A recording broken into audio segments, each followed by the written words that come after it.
Olá, pessoal do Jornal Nosso Bairro, tudo bem? Pessoal da Saída Norte.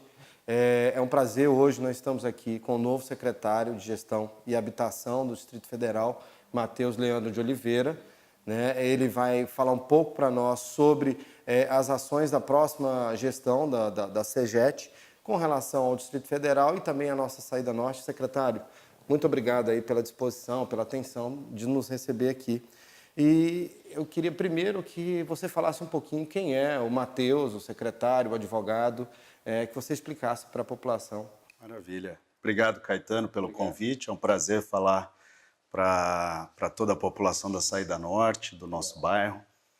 Bom, eu sou advogado, mas um advogado que há 18 anos estuda e trabalha só com questões urbanísticas. Eu, na verdade, venho de São Paulo, estou há 10 anos em Brasília, é uma cidade que eu abracei e tenho 2 filhos nascidos aqui, inclusive. E realmente Brasília é uma cidade que me conquistou por toda a sua dinâmica, por sua beleza, por ser a capital do país e que me recebeu de braços abertos. O direito urbanístico, só para explicar a minha chegada, talvez, à nomeação pelo governador Ibanez, direito urbanístico é uma área muito nova no direito, ela surgiu basicamente de uma forma mais clara em 2001, quando foi aprovado o Estatuto da Cidade, que é uma lei federal que estabelece uma série de diretrizes e uma série de sistemas jurídicos voltados para se pensar a cidade, para o planejamento urbano. Para se ter uma ideia, é o Estatuto da Cidade, essa lei federal de 2001, que criou a obrigatoriedade dos municípios criarem os seus planos diretores para que o ordenamento da cidade fosse feito de forma mais organizada, pensando o futuro da cidade. E por acaso eu ainda em São Paulo, lá no ano de 1999, 2000, estava começando a advogar e justamente já nessa área de planejamento urbano, de legislação urbanística. Isso me trouxe até Brasília em 2008, por uma atuação minha como advogado muito voltada para essa área urbanística. Brasília, nesse momento, em 2008, vivendo aquele boom do mercado imobiliário e precisando justamente de advogados que entendessem dessa matéria por ser uma matéria nova. Eu, inclusive, em 2004, tinha feito já um mestrado na PUC de São Paulo, justamente nessa área de legislação urbanística, que é uma área muito específica, muito nova, e que Brasília, mais do que ninguém sabe, a população conhece os entraves, os percalços dessa nossa legislação, que de certa forma é muito antiga, né? Um sistema de normatização de se criar NGBs, PRs, PDLs, eu chamo de sopa de letrinhas, né? Mas que, na verdade, nos últimos anos criou uma insegurança jurídica muito grande.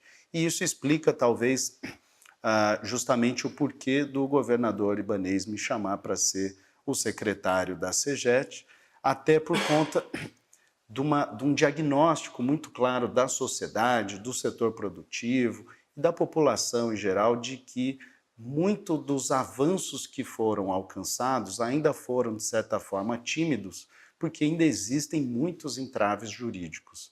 E isso explica, inclusive, o porquê de um advogado ser secretário da área de habitação, porque na área de habitação a legislação ainda é um grande gargalo. Muito rígido, tá? E sem contar o fato de que por 2 mandatos eu venho atuando no Complan, que é o Conselho de Planejamento Territorial Urbano, que aprova grandes questões da cidade, que me deu também uma convivência e uma experiência muito grande dentro da secretaria. Eu tenho dito, e não é brincadeira, que nos últimos 8 anos, pelo menos nas duas últimas gestões, não teve uma semana que eu não tenha estado pessoalmente na secretaria, lidando com questões, participando de comissões, participando do Complan. Bom, você tem um desafio grande pela frente, o Complan, inclusive, se consolidou aí nesses últimos anos, né? Bem atuante. Esse governo agora foi responsável pela regularização de alguns condomínios, eles colocam como recorde em toda a história do Distrito Federal, mas de forma geral, o que esperar da nova CEGET sob seu comando? Olha, a primeira coisa que é importante dizer, a gente acredita assim que esses 4 anos representaram um avanço. Avanço em várias frentes.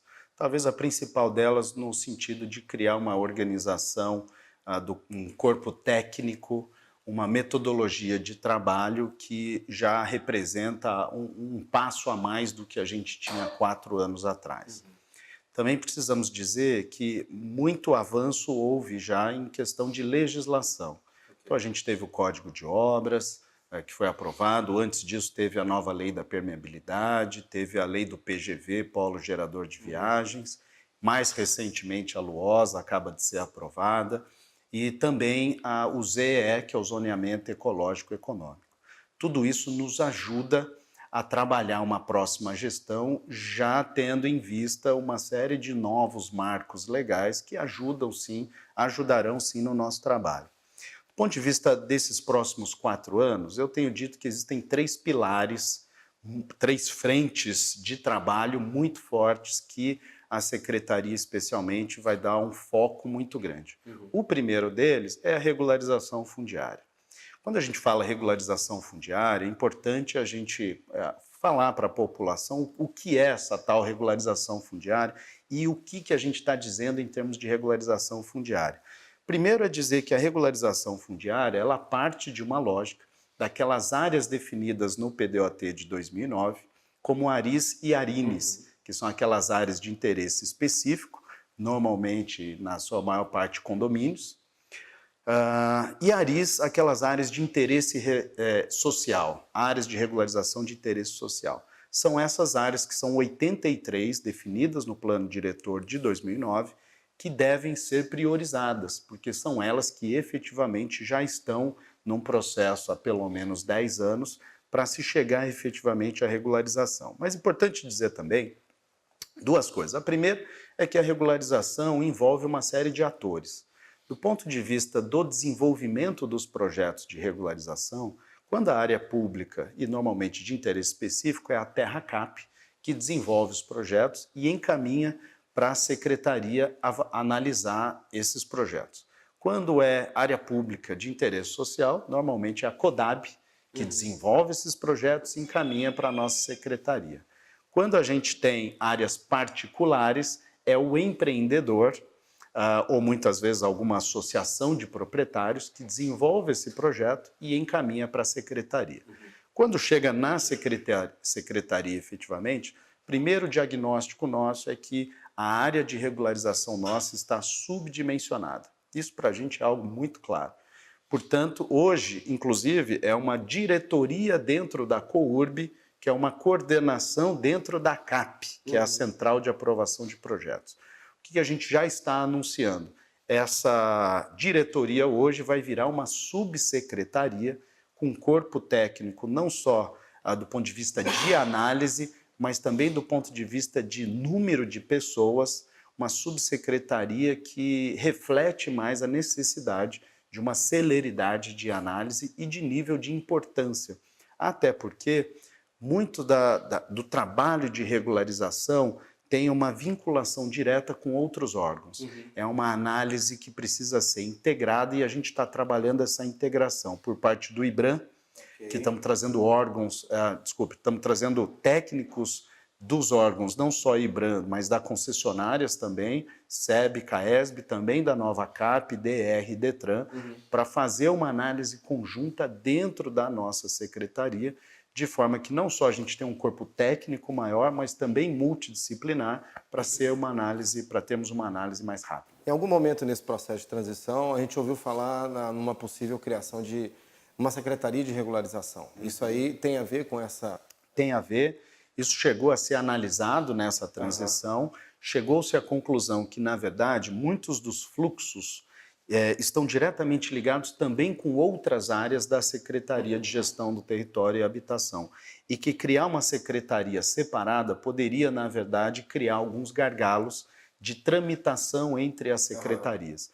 Por isso, o que a gente entendeu mais eficiente é transformar aquela diretoria, que hoje, de fato, é muito pequena, numa subsecretaria com um corpo técnico maior, mas ainda integrado à Secretaria de Gestão do Território.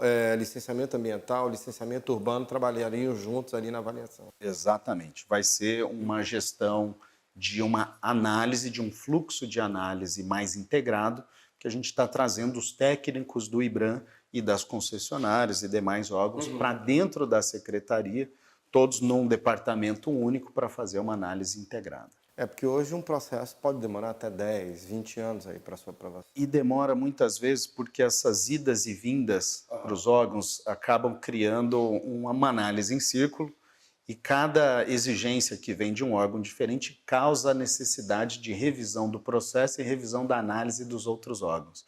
E quando se vê, são anos aí de análise em círculo. Essa é a primeira frente, Caetano, que a gente estava dizendo. Vou dizer das outras duas frentes muito fortes para essa próxima gestão. A outra é a própria parte de aprovação de projetos de arquitetura, que é desde uma casa da Dona Maria, lá em Sobradinho 2, até um empreendimento de grande porte, um shopping, um grande empreendimento residencial. Tudo isso, nesses últimos 4 anos, foi centralizado na CAP, mais exatamente na chamada COARC, que é uma coordenadoria de arquitetura. E isso hoje percebemos que, apesar de um início muito difícil, muito complicado, um gargalo muito grande, hoje a gente já tem uma visão de que, por exemplo, uma primeira análise de um projeto novo está levando 18 dias, o que já é algo bastante razoável. Porém, a gente já vislumbra aí novos gargalos. O primeiro é de que o novo Código de Obras, que foi aprovado agora nesse ano, né, já cria uma centralização também para as residências. As residências serão analisadas na CAP. Para que não haja gargalo, a gente está criando 2 situações. Primeiro, uma área específica de análise de residências dentro da CAP. O segundo é a descentralização de postos de atendimento da CAP. Ou seja, ao invés da Dona Maria, lá de Sobradinho 2, sair da casa dela e ir lá no setor comercial sul para tirar uma dúvida sobre como tirar um alvará de construção da casa dela, ela vai ter lá na saída norte. A gente está definindo ainda se é um posto de atendimento para cada administração, ou se cada região, 2, 3 administrações vai ter um posto maior, com uma equipe maior, mas ela vai conseguir fazer e ser atendida e tirar dúvidas e apresentar documentos e ter todo tipo de serviço da CAP lá na ponta, lá próximo da sua residência. Esse é um ponto que a gente está trabalhando muito firme na Central de Aprovação de Projetos para essa área. E tem o terceiro pilar, que eu considero, diria que é a nossa área de planejamento, de se pensar Brasília, de se pensar a cidade, de se pensar o DF como um todo para os próximos 10, 20 anos, que é a revisão do nosso plano diretor. Nosso plano diretor, o PDOT nosso, está completando 10 anos da sua última versão de 2009, foi revisado em 2012, mas ainda a espinha dorsal é de 2009. Vamos iniciar já no primeiro mês os trabalhos de início de debates com a população, para a gente fazer um trabalho muito grande para se pensar qual é o DF que a gente quer ter para as próximas gerações, para as próximas décadas, inclusive do ponto de vista da saída norte, que a gente percebe muito uma necessidade de se repensar a saída norte em termos de desenvolvimento econômico, em termos de levar emprego, levar renda, não só para a saída norte, mas a gente percebe que a saída norte há bastante tempo ficou um pouco a reboque, talvez, de uma dinâmica muito forte na saída sul. Natural, né? Um crescimento natural da saída sul. E que a gente precisa analisar isso. E isso vai ser feito de forma a privilegiar muito a participação popular, que a gente precisa ouvir as pessoas, ouvir a população em cada região do DF para a gente construir uma visão de futuro. Porque lá agora a gente tem a duplicação da BR-020, que parece ser mais uma via paralela do que uma duplicação em si. Isso tende a melhorar um pouco a situação do trânsito, mas isso por pouco tempo, né? Até que as coisas voltem ao normal, que é hoje o engarrafamento ida e vinda, né, dessa região. Uma pergunta que a gente se faz na saída norte é por que entra governante, sai governante e ela ainda permanece sendo dependente do plano piloto. Não há um polo de desenvolvimento, não há um polo de indústria, de comércio forte, pujante, que retenha esse público lá e ofereça para eles oportunidade de emprego e renda. Indústria. O que a gente quer saber, como que a CEGET, os órgãos do governo, desse novo governo libanês, pode promover essa centralidade num polo industrial, alguma coisa nesse sentido. Olha, tem uma palavra que se chama governança, que está sendo muito forte já nesse momento de transição. Governança para essa nova gestão está muito ligada a se definir objetivos, se definir metas e traçar realmente ações que precisam ser alcançadas durante esses 4 anos para se chegar nesses resultados. A visão é muito clara de que hoje o diagnóstico do Distrito Federal é que as regiões administrativas, de modo geral, isso não é um problema só da Saída Norte, continua muito dependente do plano piloto. E cria-se esse movimento pendular das pessoas indo para o plano para trabalhar de manhã, voltando para suas regiões no final do dia. Isso é integrado, é multidisciplinar, é transversal em todo o governo.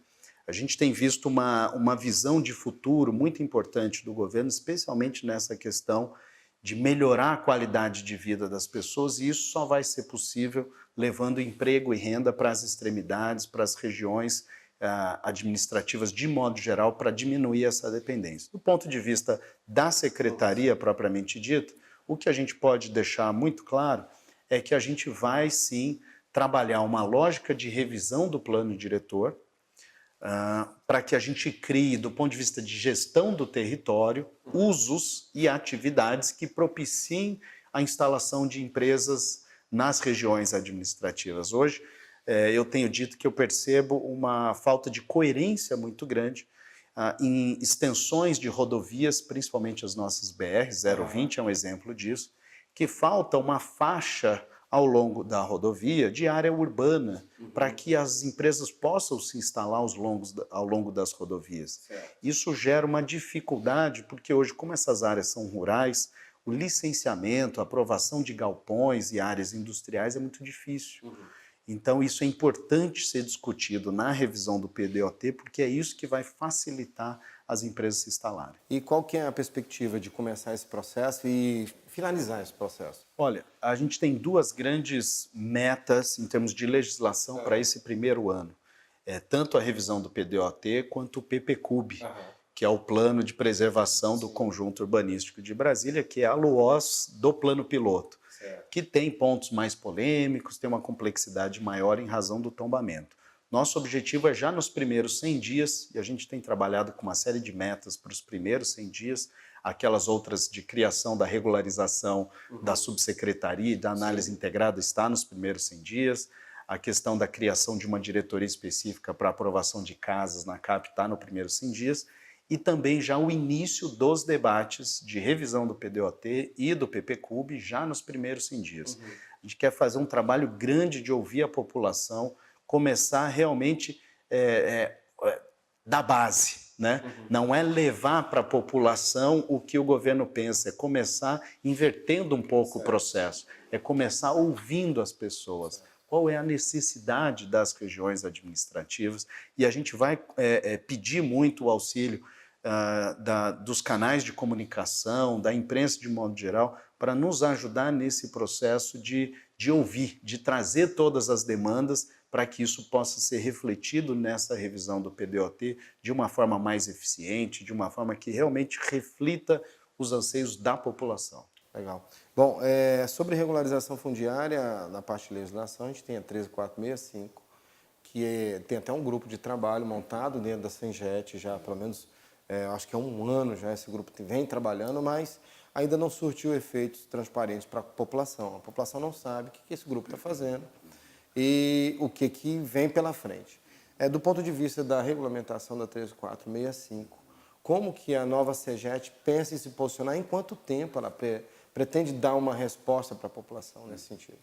Isso é uma pergunta importantíssima. Aliás, o Distrito Federal vem desempenhando um papel importante na regularização, porque de fato tem todas não só as 83 áreas, mas existe um clamor popular natural de regularização de até outras áreas que já são áreas que vêm se consolidando nos últimos tempos. A lei federal veio criar um leque aí de possibilidades, de alternativas. O nosso diagnóstico é que, de fato, existe muitas vezes uma dificuldade de aplicação da lei federal, ou porque às vezes encontra um choque com o PDOT, ou porque em alguns momentos é uma matéria que precisa ser regulamentada. A gente já está tomando pé justamente de todo esse trabalho que já foi feito até aqui. Informação que a gente tem é que a TerraCap também vem desempenhando um papel importante para viabilizar até regularizações de ARINA, especialmente, mas dentro de uma lógica de que a regularização hoje é um dos pilares, uma das frentes de trabalho prioritárias para a gente na secretaria, isso vai justamente ao encontro de uma necessidade não só de regulamentar a 13465, mas também de revisar o PDOT.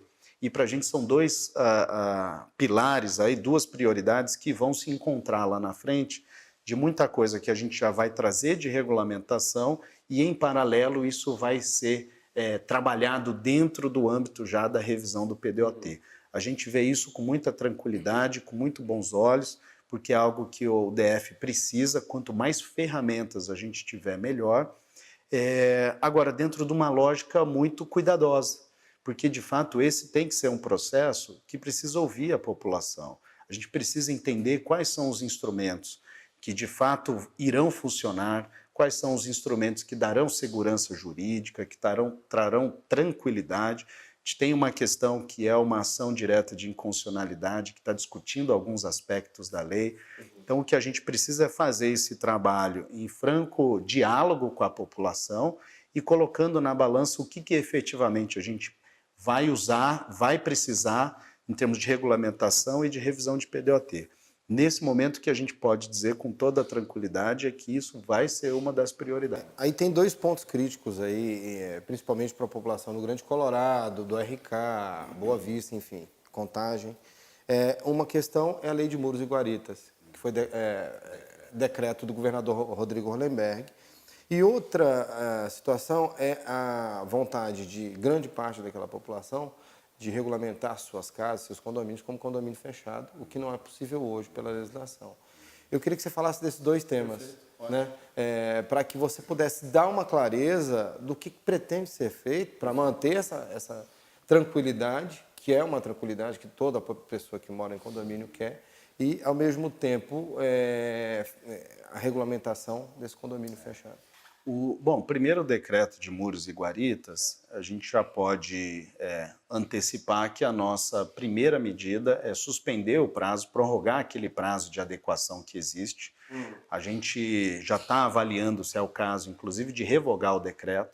A gente fica até um pouco preocupado com a visão, a interpretação que pode ser dada, de modo geral, pela população, de que a revogação poderia representar uma vontade nossa de não mais regulamentar o assunto, que não é verdade. O que a gente quer, na verdade, é revisar toda essa regulamentação que foi criada por essa gestão, entender o que efetivamente faz sentido, o que efetivamente não faz sentido, o que, na verdade, só cria mais dificuldade ou mais problema.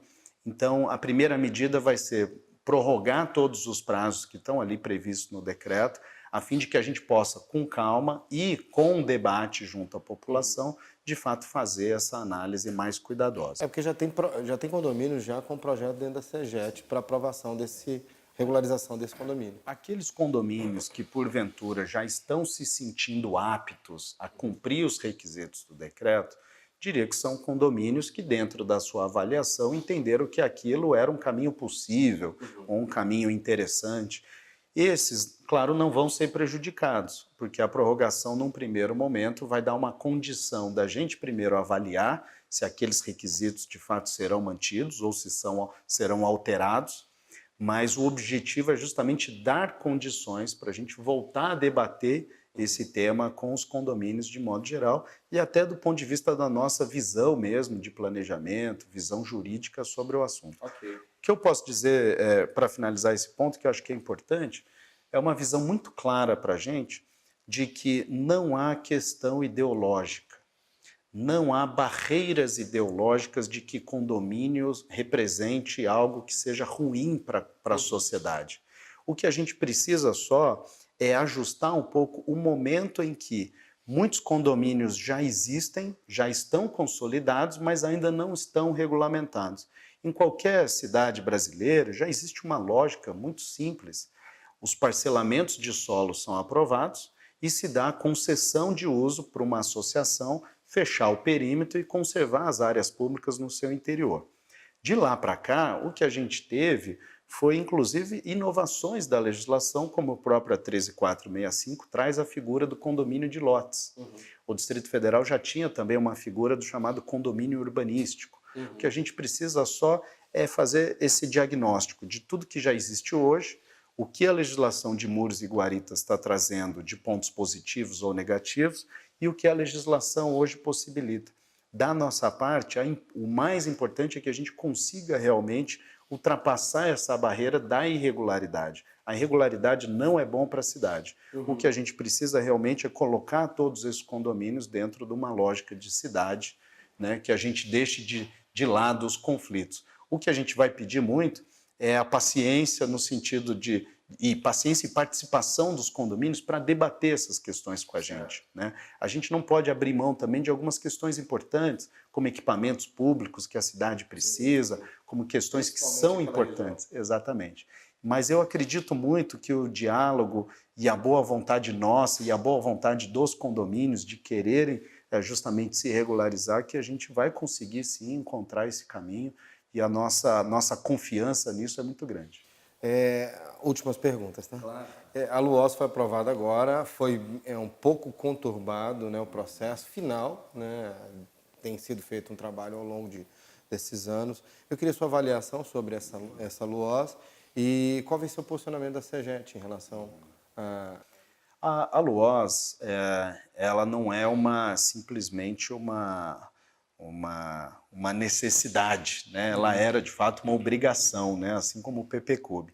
A lei orgânica do DF já tinha feito essa alteração um tempo atrás, de exigir que as NGBs e os PDLs fossem substituídos por uma lei única que consolidasse todos os usos. A nossa visão é que a LUOS ela estava muito próxima do que seria o ideal, mas de fato não é uma LUOS ideal. Eu tenho chamado muito essa LUOS de uma LUOS de consolidação. O que a gente quer avaliar, e eu não tenho muito conhecimento das últimas emendas que foram apresentadas ali nos últimos dias, até porque como o secretário atual de gestão do território é o Tiago de Andrade, era dele essa função realmente de entender mais diretamente quais eram as discussões acerca dessas emendas.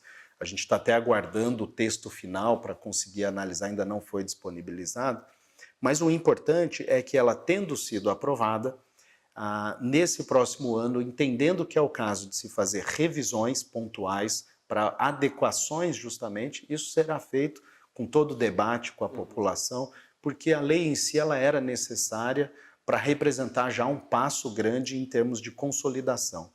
Eu tenho dito que talvez nesse primeiro ano a gente comece a pensar assim numa LUOS de dinamização, porque essa foi a de consolidação. E isso também vai ser feito ouvindo sempre a população para ver o que em termos de desenvolvimento, em termos de crescimento das cidades, a gente pode trabalhar ainda nessa LUOS para incentivar, para promover isso. Uma curiosidade, queria saber sua opinião sobre essa emenda que permite a instalação, sugere a instalação de escritórios de advocacia. Olha, isso eu não conheço a redação final da emenda.